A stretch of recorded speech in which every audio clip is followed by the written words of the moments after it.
चलिए, बियो सावर्त नियम का एक और अनुप्रयोग लेकर के आ गए हैं। आज हम लोग इस वीडियो में देखेंगे किसी सीधे धारावाही चालक यानी कि तार के कारण किसी बिंदु पर चुंबकीय क्षेत्र का मान।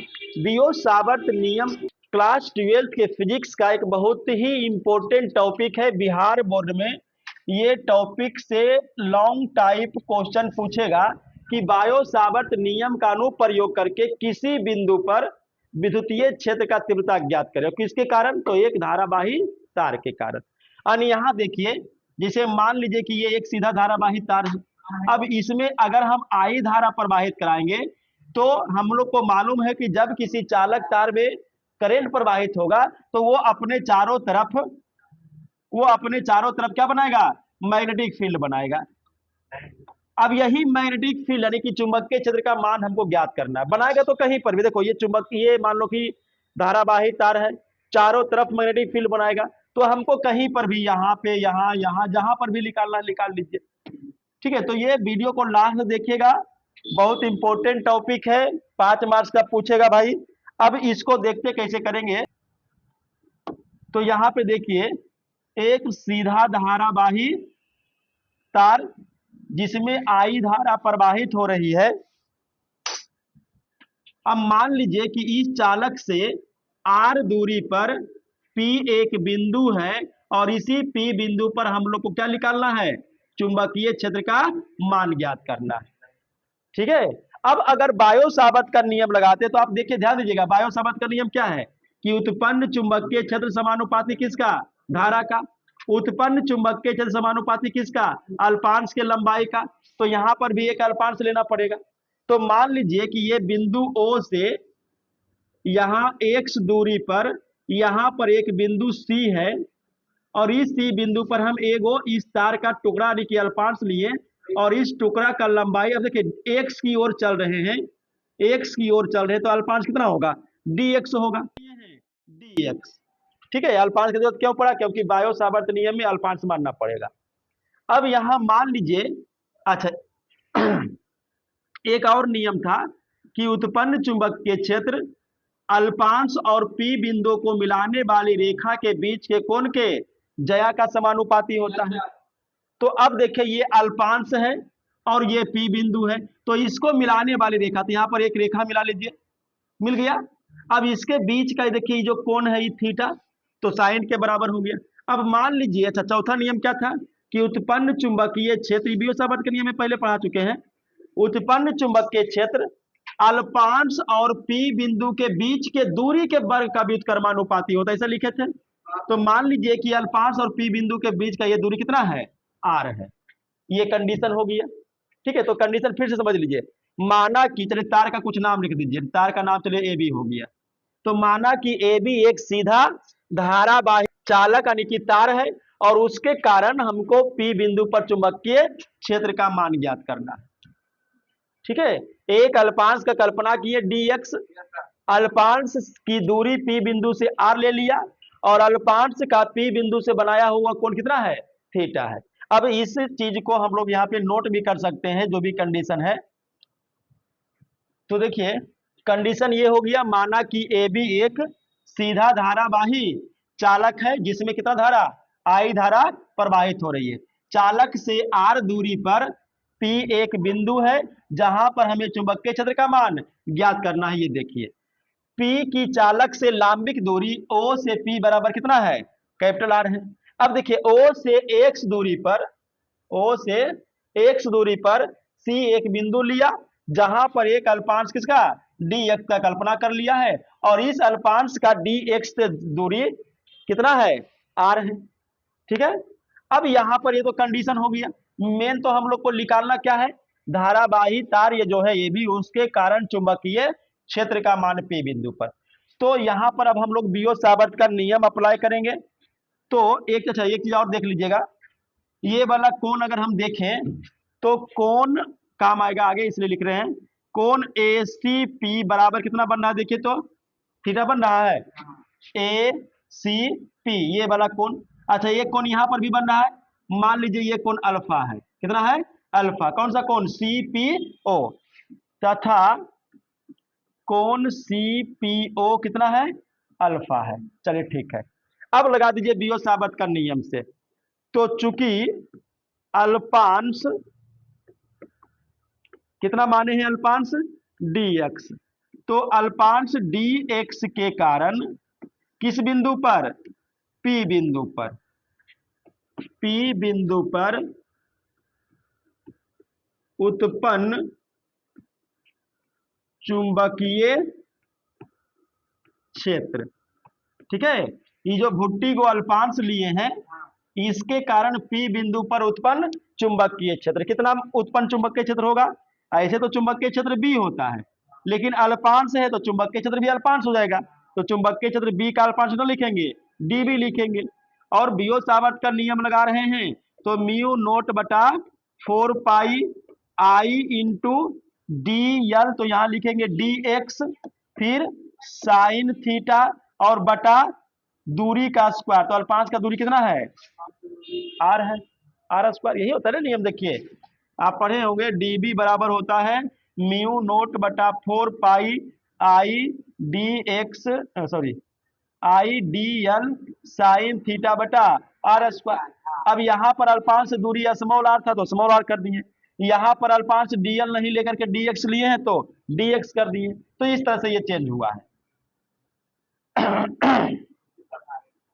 अब अगर इसको आगे बढ़ाना है तो हमको चाहिए साइन थीटा का मान, हमको चाहिए डीएक्स का मान, हमको चाहिए स्मॉल आर का मान, तब ये डेरिवेशन आगे बढ़ेगा।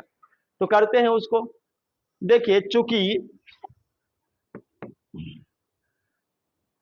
साइन, ये थीटा, देखिए ये थीटा को हम क्या लिख सकते हैं, तो हम ये साइन थीटा को यहां देखिए साइन, और ये थीटा जो है इसको हम लिख सकते हैं 90 डिग्री प्लस अल्फा। अब ये कहां से है समझिए, थीटा क्या है, देखिए एक त्रिभुज आपको दिखाई पड़ रहा होगा इस प्रकार से बना हुआ, ये सी है, ये ओ है और ये पी है, यही है ना।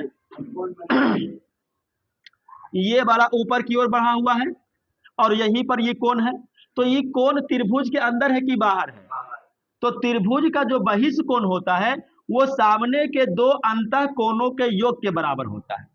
ये क्लास 9th का टॉपिक है। तो ये जो थीटा है दोनों सामने के अंतः कोणों के योग के बराबर होगा, तो ये वाला 90 और ये वाला अल्फा, तो इसीलिए थीटा को लिखा गया है 90 प्लस अल्फा। अब आया समझ में, आगे बढ़ते हैं। अब एक चीज और आप पढ़े होंगे त्रिकोणमिति में कि साइन 90 प्लस थीटा होता है कॉस थीटा, तो साइन 90 प्लस थीटा है अल्फा, तो हम लिखेंगे कॉस अल्फा। क्लियर है, तो साइन थीटा का तो वैल्यू मिल गया, साइन थीटा का वैल्यू मिल गया ना।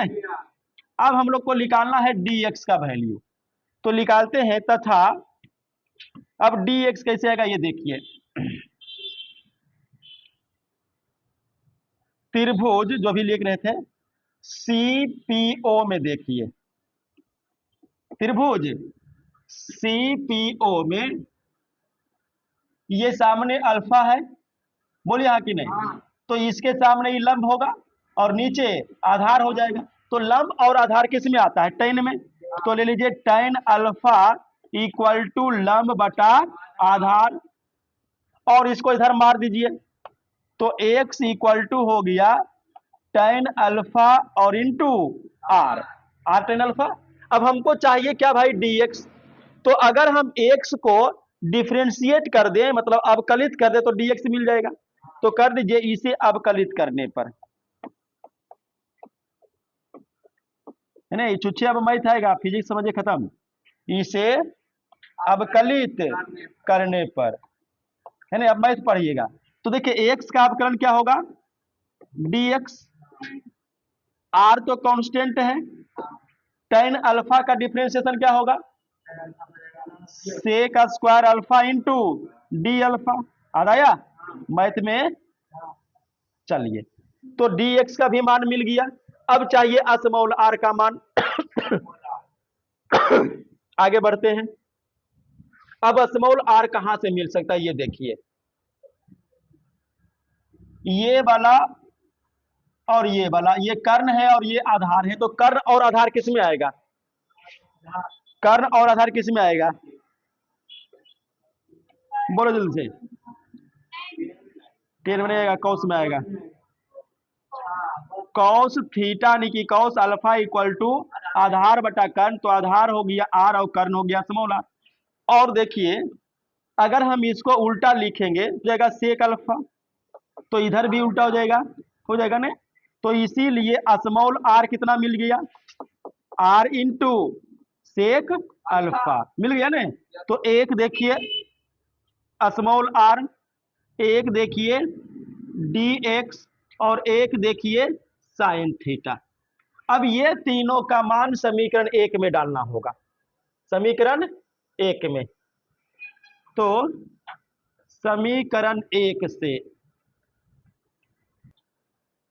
समीकरण 1 से वहां देखिएगा dB इक्वल टू है म्यू नोट कांस्टेंट बटा 4 पाई भी कांस्टेंट, आई कांस्टेंट।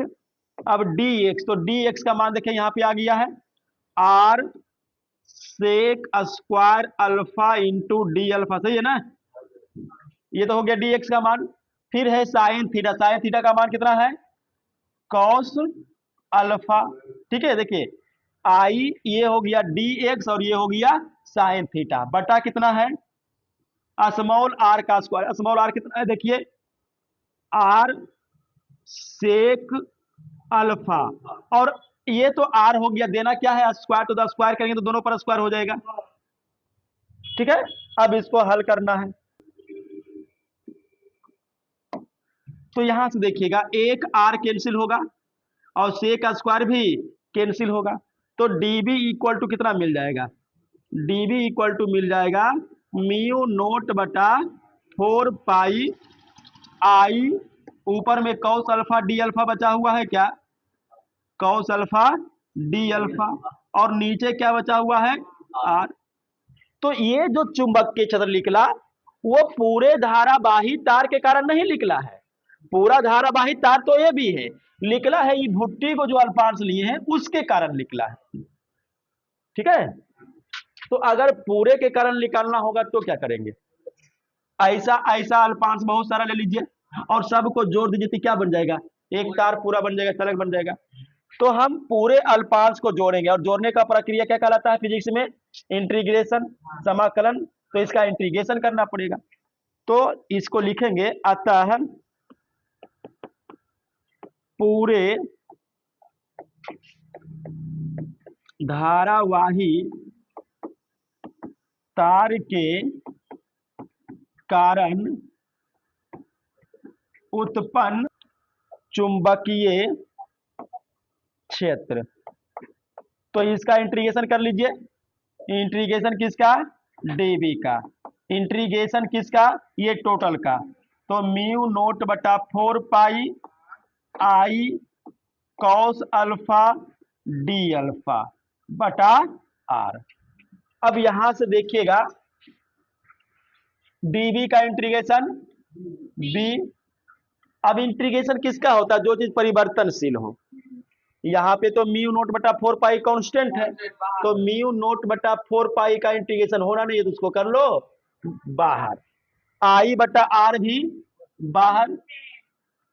अब इंटीग्रेशन किसका बचेगा, cos alpha into D alpha का, ये निकल गया किसी सीधे धारावाही तार के कारण किसी बिंदु पर चुंबकीय क्षेत्र का व्यंजक।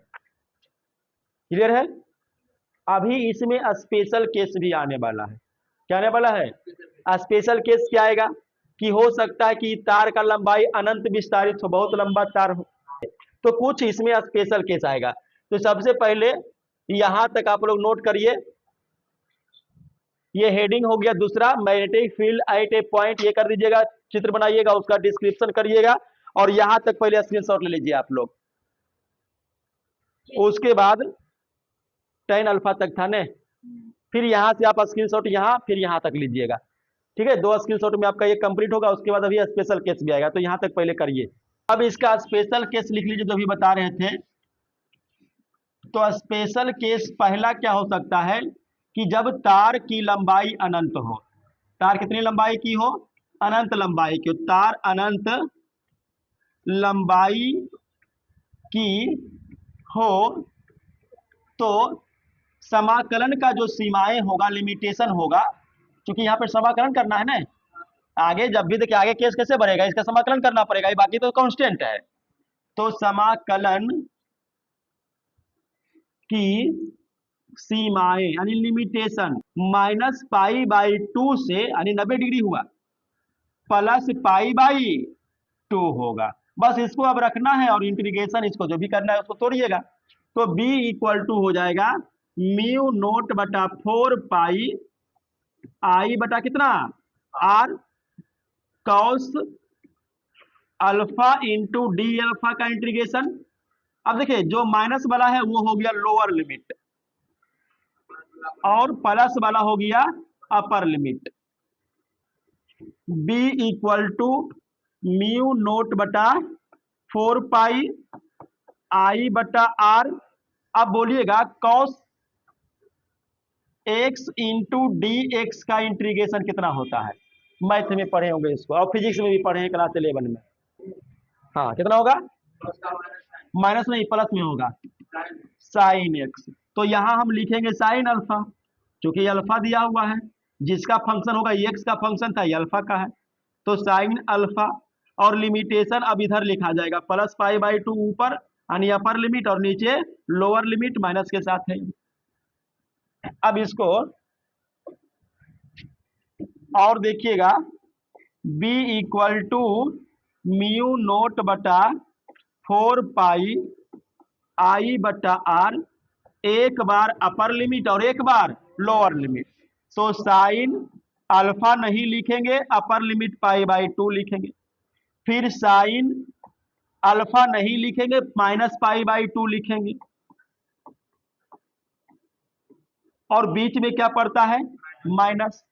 तो और देखिएगा आप डायरेक्ट कर लेते हैं b equal to μ0/4 pi I बटा आर इंटू, देखिए साइन 90 1, साइन 90 माइनस थीटा होता है माइनस साइन थीटा, तो माइनस माइनस प्लस, तो ये भी 1 और ये भी 1, तो कितना हो गया 2 हो गया ना, प्लस में आएगा ये 1 और ये माइनस माइनस प्लस, फिर π/2 1, तो 1 और 1 कितना हो गया 2 हो गया।